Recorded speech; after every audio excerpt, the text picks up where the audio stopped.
The Giants needed that in the worst possible way. A 6-run outburst in the ninth inning in Anaheim turns a 1-run deficit into a 5-run lead and a 5-run win. Turned a low-scoring game into a high-scoring offensive outburst, and the Giants really exercised some demons there in the ninth inning and picked up a key win. You are Locked On Giants, your daily San Francisco Giants podcast. Part of the Locked On Podcast Network, your team every day.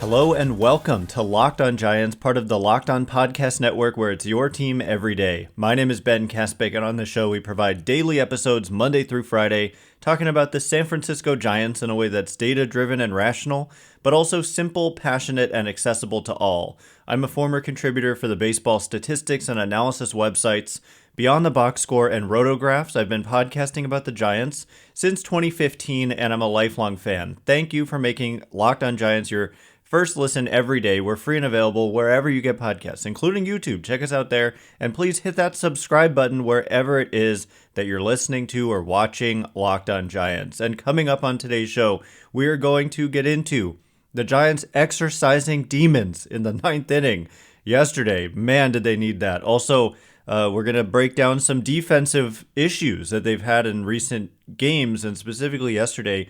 Luis Matos, does he belong in center field, or is he more actually of a corner outfielder? And then giving you an update on the state of the race here as we kind of enter the home stretch, even though, there's less than 50 games left actually at this point. 49, I believe, is the number. So, yeah, it was looking like it was going to be a brutal loss. It was going to be a brutal loss for the Giants because they got a great pitching performance out of Logan Webb, but the offense, once again, although they did generate some chances, they were having another low-scoring game when all was said and done. And they had a lead, I think it was just 1-0, yeah. And then Logan Webb gives up a couple of runs, and then J.D. Davis ties the game with a home run, which was huge. But then the Angels went back ahead, and then Jock Peterson, my goodness, very nearly hit a game-tying home run with 2 outs in the 8th inning. Mickey Moniak robbed the home run. It was just hit to the deepest part of the park. It would have been a homer if he hit it basically anywhere else except right to that center field kind of notch that they have out there. But so it wasn't to be, and it just felt like, oh my gosh, the Giants are going to lose this 1-run game in heartbreaking fashion, just ever so close, so many chances, great pitching performance. But then the ninth inning rolls around, and what happens? Who else? Wilmer Flores gets it started with just a rocket single to left on a 97-mile-an-hour fastball in. Just the quickness to be able to turn on that pitch. I've said this on Twitter, or X, whatever it is, that where would this team be in the last 6 weeks without Wilmer Flores when they've been the worst offensive team in baseball? But Flores has been one of the best hitters in baseball over that span. And if you take him out of the equation, the numbers would look far more dreadful for the Giants. So another good game for Wilmer Flores. He also doubled and scored the first run of the game for the Giants. So he ends up going 2 for 4, and both of those hits were enormous.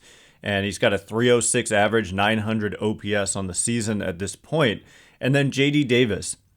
Big game for J.D. Davis. He, like I said, hit that home run. He hit a rocket into the right center field gap that was caught. He had another hit. And then this huge walk in the ninth after the Flores single, down a run. Good closer on the mound in Carlos Esteves. And there was a 2-2 pitch that was so close to being a strike when J.D. Davis was up there in the ninth. And it just makes me think about how the effect an umpire can have on a game.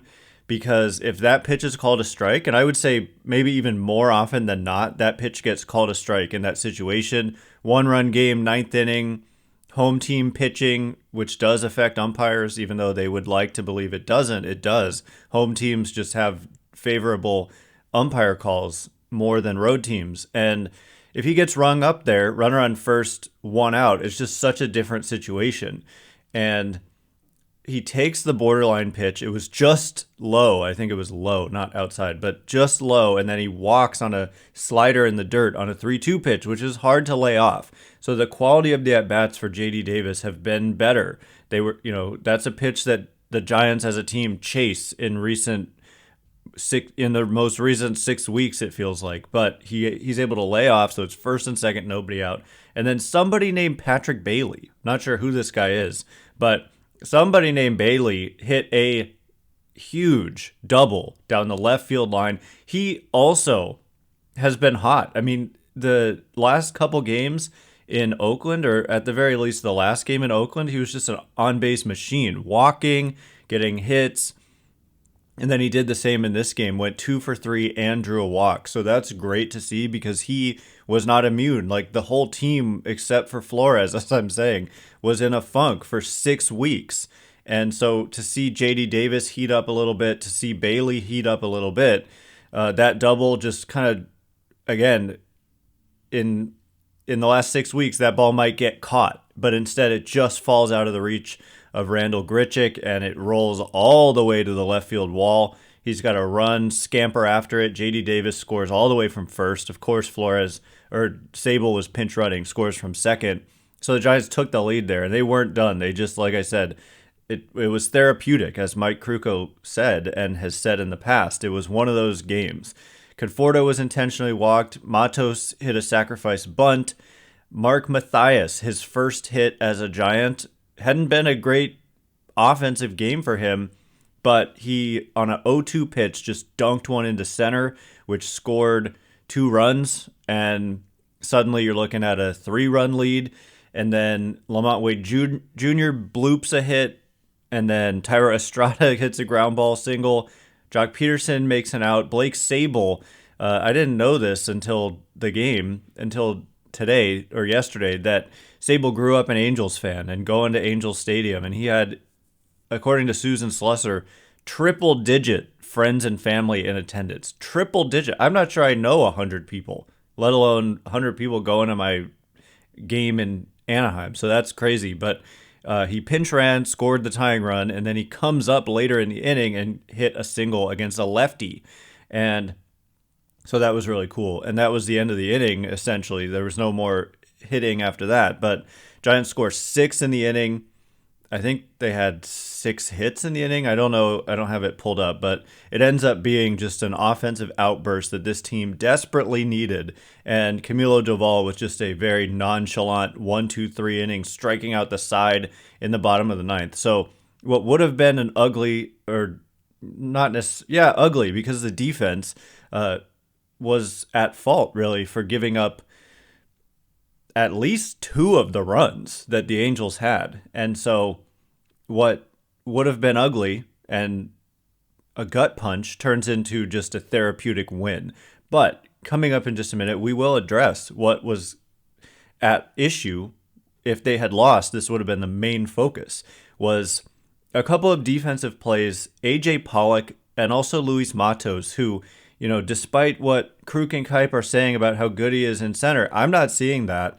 And the numbers, whose side are the numbers on? What do the advanced metrics have to say about Matos, and what was the mistake he made? We will get into it in just a minute. And before we do, Locked On Giants is sponsored by BetterHelp. There have been lots of times in my life where I've gone through some difficult situations. I can't count, and sometimes more serious, actually. And oftentimes my inclination is to try to just handle it on my own. I don't want any help.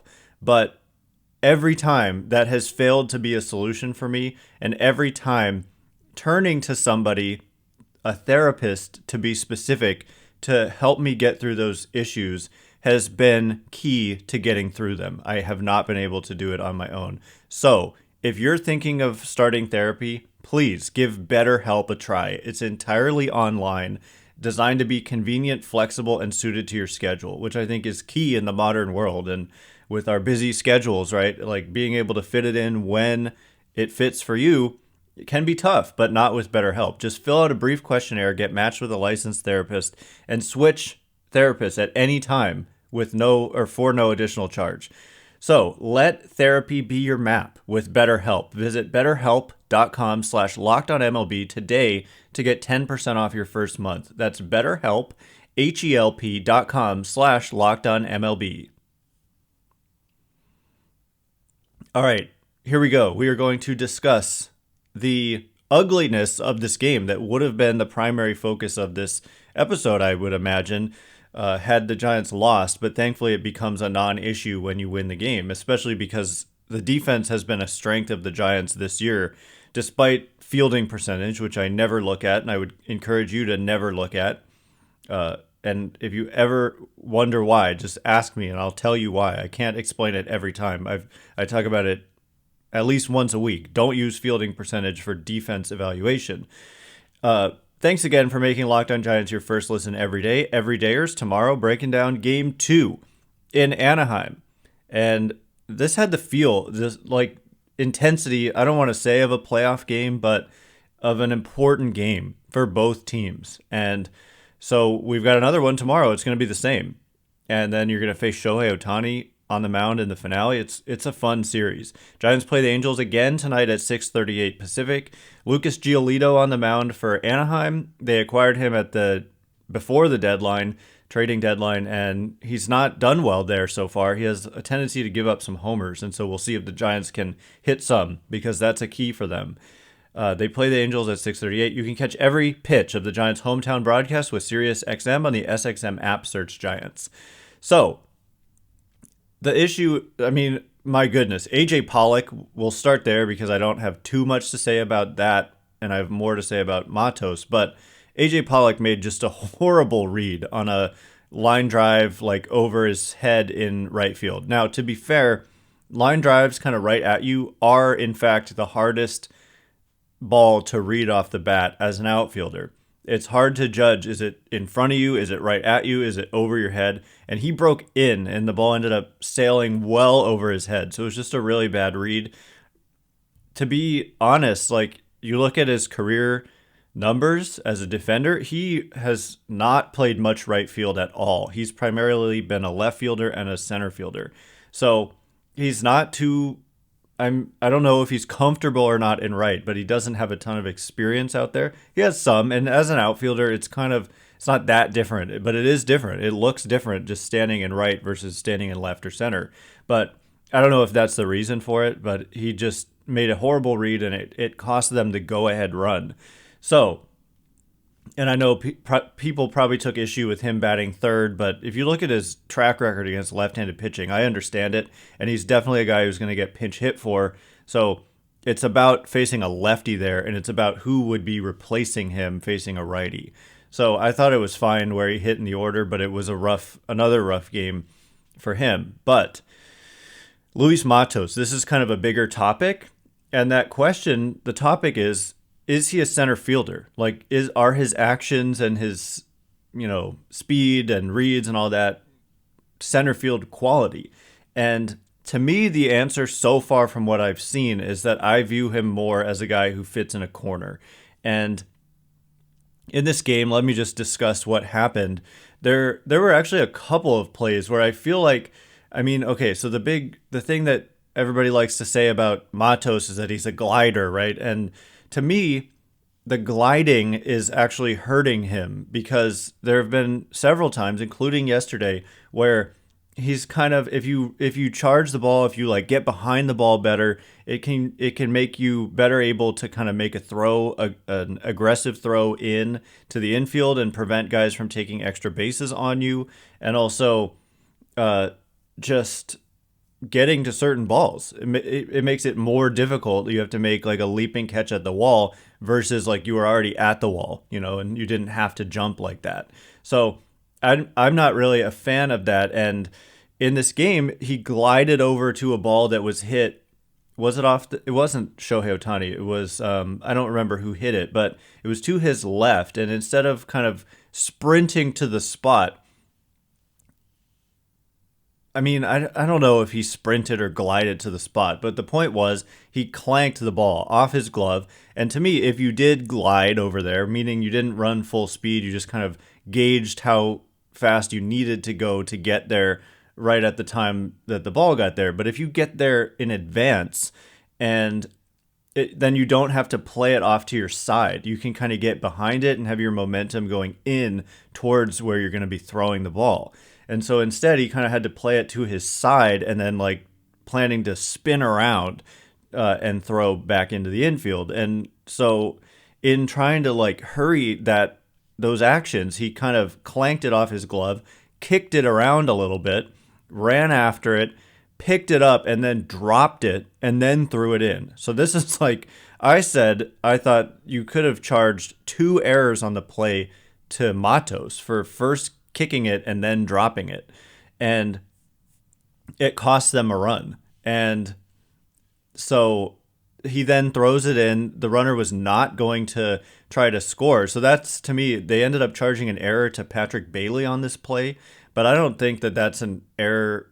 I don't know. I'd have to watch it again in slow motion, but the ball was arriving at home plate as the runner was arriving at home plate. That's a tough play for a catcher. I don't really fault Bailey for not hanging on there as there was contact at the plate with the runner. But I just haven't, no offense. I don't want to be overly critical of Luis Matos. He is 21 years old. It's a big jump to be in the major leagues at this young age. He kind of sailed through the minors this year.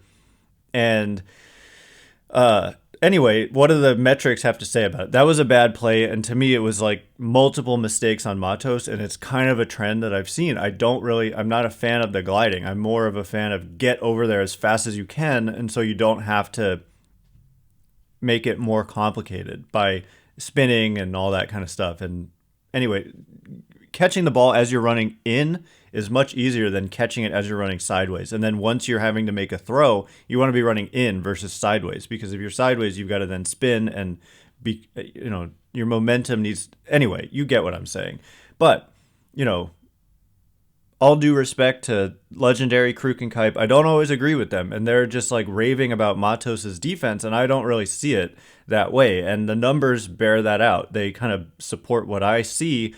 And a lot of you maybe see the same thing. But according to StatCast, outs above average, he's been at -3 outs above average in center. He's had 83 attempts, and his success rate on converting those attempts into outs or whatever is 84%. And the estimated success rate is 88%. So that's how StatCast kind of figures this. But let's not just rely on one metric. Let's look at what do some of the other metrics kind of have to say about what we've seen out of Luis Matos. And according to defensive runs saved, he's at -7 defensive runs saved in center field. And what about ultimate zone rating? -1.9. And these are said in runs above average. So one saying -7, one saying -2 outs above average, or if you convert outs above average to runs above average, which StatCast can do also, it's -3.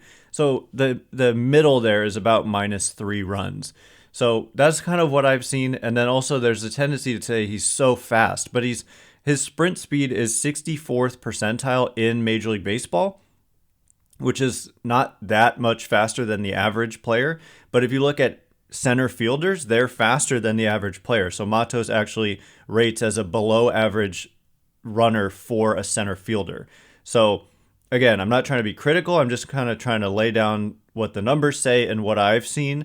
And so, but I think he would be good in a corner, basically. And his arm strength is good, 87th percentile arm strength. I'm not sure if that means in all of baseball or for a center fielder.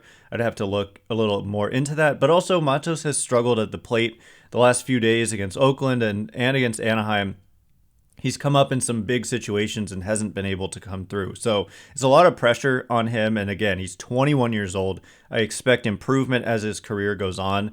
But if the Giants had a healthy outfield right now, if Haniger was back, if Yastrzemski was back, then I think you'd probably see Matos sent out, because he's generally had a rough time, I would say, both defensively and at the plate. But, go down to the minors, get hot again, work on some defensive things, continue to develop. You're only 21 years old, and he's going to be a big part of this future, but the struggles have been there, and that's okay, and that's to be expected with a young player. But anyway, I think unless he works on some things, and he's not the fastest guy, that he probably belongs in a corner. Anyway, coming up in just a minute, we're going to update you on the state of the race. The Giants, this is what, I mean, when it all boils down to it, that's why winning matters, is because you want to get into the dance. You want to go to the playoffs. Obviously, you want to win the division, but that's looking tougher and tougher.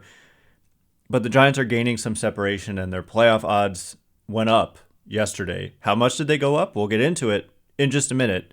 And before we do, I want you to know that this episode is brought to you by our friends at eBay Motors. For a championship team, it's all about making sure every player is a perfect fit. It's the same when it comes to your vehicle. Every part needs to fit just right. So the next time you need parts and accessories, head to eBay Motors. With eBay Guaranteed Fit, you can be sure every part you need fits right the first time around. Just add your ride to My Garage and look for the green check to know your part will fit or your money back. Because just like in sports, confidence is the name of the game when you shop on eBay Motors. And with over 122 million parts to choose from, you'll be back in the game in no time. After all, it's easy to bring home a win when the right parts are guaranteed. Choose the right parts, the right fit, and the right prices on ebaymotors.com. Let's ride. eBay Guaranteed Fit only available to U.S. customers. Eligible items only. Exclusions apply. All right, here we go. We are going to discuss the state of the race as the Giants picked up a huge win and gained some separation, because a lot of these teams around them in the standings have been losing. And so these are some real opportunities. Thanks again for making Locked On Giants your first listen every day. Everydayers tomorrow, breaking down Lucas Giolito for the Angels up against Scott Alexander, an opener for the Giants. Giants have had a lot of success in these bullpen or whatever you want to call them, games.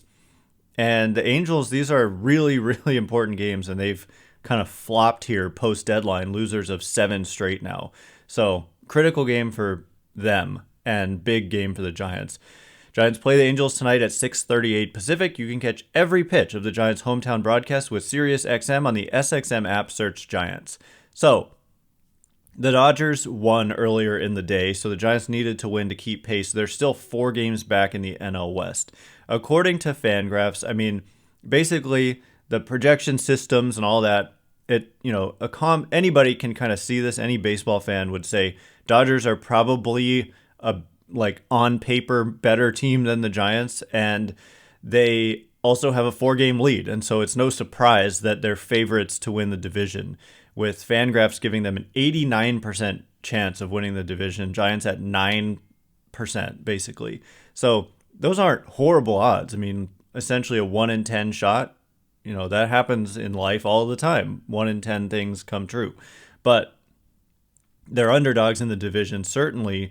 So we do, pay attention to the wild card race. And it's also winning the division and having one of the top 2 records as a division winner in the National League and the American League, but the top 2 division winners in each league get to skip the wild card round. So it's definitely huge if you can do that. But there's also, even if you win the division, you're not guaranteed to get to skip the wild card round. So anyway, just to throw that out there. But the Giants are the number 1 wild card team in the National League. They are half a game ahead of the Phillies, who were rained out yesterday. So technically, if the season had ended at the conclusion of yesterday, the Giants would host the Phillies in a best of 3 to start the playoffs. Now, Giants have a 3-game lead over the Reds as the 3rd wild card team. And that means the Cubs, who are 1 game back of the Reds, the Giants have a 4-game lead over them. So the Giants are currently sitting with a 4-game cushion over a playoff spot. And that is a good position to be in. And that's why it's like, man, if you could have won both games in Oakland, we'd be talking about a 6-game lead over a playoff spot. If you could have won 1 game in Oakland, a 5-game lead over a playoff spot. But so it goes. You didn't win those games, and so they're 4 games up on a playoff spot. But the Marlins have lost 5 straight. They're now 1.5 games out of the final wildcard spot. The D-backs have lost 6 straight, and these losing stretches for those two teams go beyond just the most recent 5 or 6 games. The D-backs and Marlins have been the worst teams in baseball in the month of, since the beginning of July, essentially, or since the All-Star break at least. It's been just a really rough go for those two teams. And so Giants have, in a way, taken advantage. Even though they haven't played great themselves, they've played okay in terms of their record since July or since the All-Star break or whatever. And so they have gained some games on a lot of teams here. And anyway, by having that 4-game cushion, according to Fangraphs, who puts out such odds, Giants' odds of being a playoff team, whether it's by winning the division or being a wildcard team, are up to 79%. And so that's right around their best position of the season. They've been there a couple times, around 80%. But this is why I say, every game in the season feels important, but you have the chance to really separate yourselves. And the schedule does get tough, as we discussed yesterday. But the Giants have played well against good teams. But you're going to face the Rangers, the Rays, the Braves. Like, a lot of good teams are coming up. And so the Angels are reeling, and this is a good time to kick them while they're down, give yourself even more cushion, and increase those odds. Because at the end of the day, especially if you can host a wild card round, I think that this team would take that. And I personally would take it. I'm not going to come on here and be like, no, you have to win the division or it's a disappointment. Nobody expected the Giants to win the division this year. Everybody expected the Padres might win the division, certainly be at least a second-place team. But as always, can't predict baseball, and the Padres were surging, but now they lost a couple games to the Dodgers, and their Giants are 7 games ahead of the Padres. Padres are 4 games out of a playoff spot. So it remains a compelling race in the National League, but the Giants, outside of the Braves and Dodgers, Giants have kind of separated themselves. I guess the Phillies and Reds are in that mix too, but having a 4-game cushion over a playoff spot is huge with less than 50 games remaining. So anyway, that is all the time we have for today. Thanks again for making Locked On Giants your first listen every day. Everydayers tomorrow. Lucas Giolito, who's, he gets some strikeouts. Expect strikeouts. By the way, I just have to say a note. Again, love the man, but Dwayne Kuiper said nobody strikes out more than the Giants. And I'm assuming he's looking at raw strikeout totals, but Giants are not leading the league in strikeout rate. They're actually 4th. So I think strikeout percentage is far more important than the raw number of strikeouts, because if you're a team that scores a lot of runs, you're going to have more opportunities to strike out. Not that the Giants are a team that's scored a lot of runs, but it matters what the denominator is, not just the raw total. So Giants are 4th in strikeout rate. 3 teams have struck out at a higher rate than the Giants. Anyway, yeah, Lucas Giolito, he'll get his strikeouts, but he also can give up a homer or 2. And so that'll be big for the Giants. Get some guys on base and hit some homers. And we'll see who follows Scott Alexander, but Giants have had a lot of success in these games. They play the Angels at 6:38 Pacific. You can catch every pitch of the Giants' hometown broadcast with SiriusXM on the SXM app. Search Giants. Once again, my name is Ben Kaspick. Check me out on X at Ben Kaspick, Kaspick. If you like this show, please consider rating it or leaving a review. It helps me out a lot. So thank you in advance, and thank you sincerely to everyone who's done so already. Can't wait to be with you again tomorrow. Thanks again for listening today. You are now Locked On Giants.